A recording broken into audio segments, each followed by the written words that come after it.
Бисмиллахи рахмани рахим. Школы суннитов «Благость Аллаха». В предисловии к своей книге «Раддуль Мухтар» ученый Ибн Абидин пишет следующее. Однажды халиф Харун ар-Рашид, умерший в 809 году по милади, сказал ученому Малику ибн Анасу: «Хочу распространить твои книги по всему халифату и обязать своих подданных следовать только твоему масхабу». На что имам Малик ответил: «О Амир аль-Муминин, о повелитель правоверных, ни в коем случае не делай этого, халиф. Различные школы ученых – это одно из величайших благ для уммы Мухаммада, для нашей уммы мусульман. Каждый правоверный может следовать любому из масхабов Ахль-Сунна валь-Джамаат, так как все они верны и ведут к спасению». Мумин, муслим или мусульманин – это тот, который следует знаниям, переданным Всевышним Аллахом через пророка Мухаммада, саллиллаху алейхи вассалям. Эти знания даны в благородном Коране и разъяснены в сотнях тысяч хадисов, в высказываниях пророка Мухаммада, саллаллаху алейхи вассалям. Сподвижники, асхабы, получив эти знания, передали своим ученикам, табиин, а те, в свою очередь, передали их своим ученикам, табу табиин. Вот эти три поколения сподвижники, табиин и табу табиин, они по-другому еще называются салафус салихин, то есть праведные предшественники. А вот в последующих поколениях появились ученые, которые на различный лад начали толковать высказывания и комментарии, книги предыдущих ученых, добавляя свои собственные мысли. Это проявилось при толковании знаний, данных в Коране и Сунне в открытой форме, что и послужило основной причиной появления 73 течений или групп в исламе. То есть они, комментируя книги или аяты, мухкам аяты, или муташабих аяты, те, которые уже откровенно призывают к чему-то, они начали извращенно объяснять мухкам аяты, говоря, что совсем по-другому здесь смысл, хотя нужно было бы следовать прямому высказыванию Аллаха в Коране, который указывается. А в те же аяты, которые имели смысловое значение, они начали комментировать и говорили, что нужно их придерживаться так, как видишь, то есть буквально. Этим самым они заблудились, и этим самым они заблудили очень большое количество людей. Были и до сих пор есть люди, толкующие ясные, явные предписания Корана Всевышнего на свой лад, совершенно извращая смыслы аятов. Таких горе-муджтахидов, горе-ученых называют мульхид. Мульхид, как правило, считает себя истинным ученым, истинным последователем пророка Мухаммада, саллаллаху алейхи вассалям. Мунафик. Кто же такой мунафик? Лицемер, который показывает вроде бы, что он верует в Аллаха, но на самом деле вера у него другая. То есть он не верит в Аллаха. Есть еще ряд так называемых ученых, труды которых еще более вредны для начинающих путь в ислам, так как их научные труды полны выводов, искажающих суть веры в Аллаха. Например, они считают свет и тьму началом мира, воспевают огонь, оправдывают сатану, аузу билля. Их называют зиндык, зандака, безбожниками. Тот, кто не считает выполнение обязательных предписаний своей обязанностью, постепенно утрачивают веру. Таких называют муртад, отступник. Человек, признающий предписания Аллаха, но не выполняющий их в полной мере в угоду своим страстям, хотя и остается мусульманином, но совершает большой грех. Таких людей называют фасик, нечестивый. Исполнение обязательных предписаний и избежание запретов называется айбадат. Мусульманина, стремящегося к айбадату, к поклонению и кающегося при первом же нарушении предписаний или совершении грехов, как мы называют салих, благочестивый. Здесь нужно добавить еще одно, что каждому человеку, каждому мусульманину необходимо знать 32 фарза. В некоторых книгах это написано как 40 фарзов, но обязательно нужно знать 32 фарза. Это сюда входит условия веры 6, столпов ислама 5, фарзы намаза, молитвы 12, малого омовения, вуду 4, полного омовения, гусль, очищение чистой землей или песком, таяммум 2, всего 32 фарза. Далее необходимо верить в обязательность выполнения еще 54 предписаний фарзов.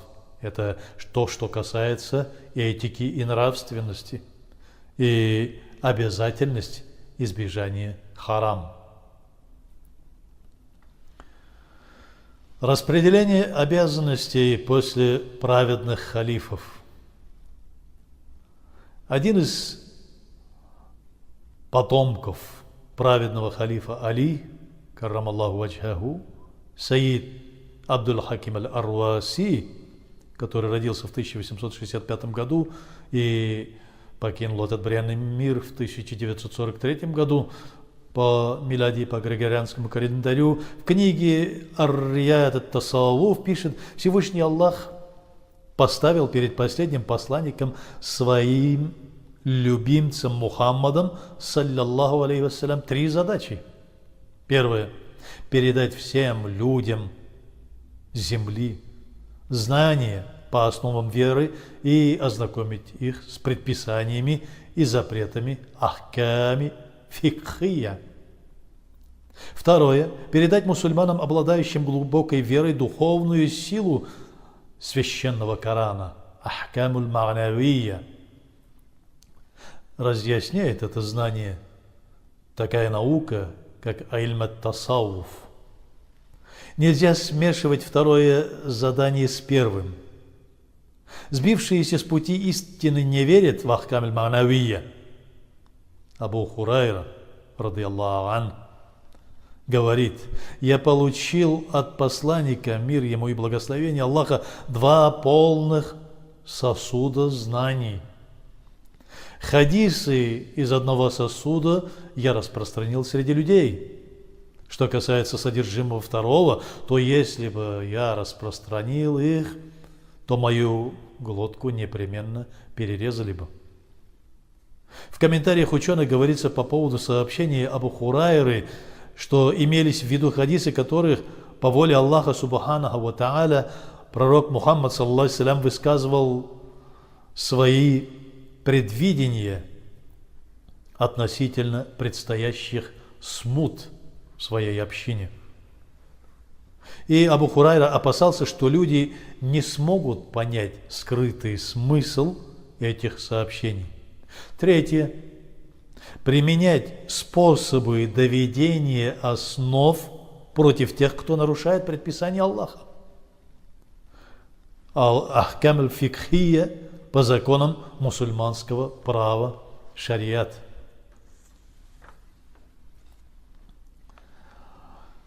Первые 4 халифа, называемые праведным аль-Хуляфа ар-Рашидун, управляющие мусульманами после смерти пророка Мухаммада, саллиллаху алейхиссалям, на протяжении 30 лет,